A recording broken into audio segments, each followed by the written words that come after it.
1586 год. У сям'і слуцкага князя Юрыя Алелькавіча на свет з'явілася дзяўчынка, якой далі імя Сафія.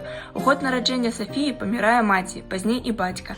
Дзяўчынка засталася сіратой. Дзяцінства прыйшло пад апекай сваякоў, хаткевічаў, якія далі Сафіі добрую адукацыю і выхаванне, але бачылі ў ёй у першую чаргу ключ для рашэння сваіх праблем.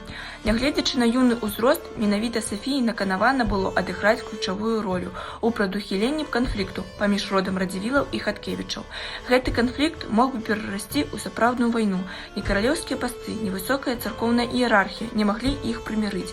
15гадовая Сафія становіцца жонкай Януша Радзівіла, што паставіла кропку ў небяспечным супрацьстаянні, але яе роля не абмежавалася роляй міратворца. Святой праведнай Сафіі Слуцкай давялося жыць у той нелёгкі час, калі праваслаўная вера на нашых землях знаходзілася пад забаронай і жорстка знішчалася з боку ўладаў. Адбіраліся ў праваслаўных манастыры, храмы, царкоўныя маёнткі і перадаваліся уніятам.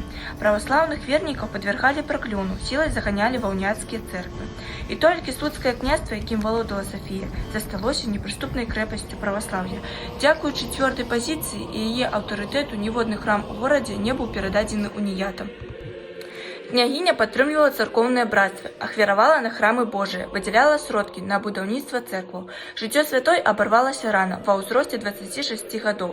Святая заступніца зямлі Слуцкай з'яўлялась прыкладам для кожнага з нас. І сёння, праз стагоддзі, яна працягвае аб'ядноўваць людзей і натхняць іх на добрыя справы, застаючыся вечным сімвалам іх стойкасці і святла для беларускай зямлі. Яна нагадвала нам, што вера – гэта сіла, здольная мяняць рэальнасць.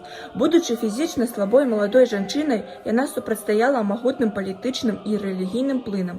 Яна жыла па веры. Для сучаснага чалавека Сафія Слуцкая – гэта заклік да цвёрдасці, сумленнасці перад сабой і Богам. Яна паказвае, што нават адзін чалавек, верны сабе, можа захаваць духоўную спадчыну для будучых пакаленняў. Менавіта ў гэтым яе духоўная роля – быць небеснай заступніцай зямлі беларускай, жывым прыкладам таго, што святасць магчыма ў любых абставінах.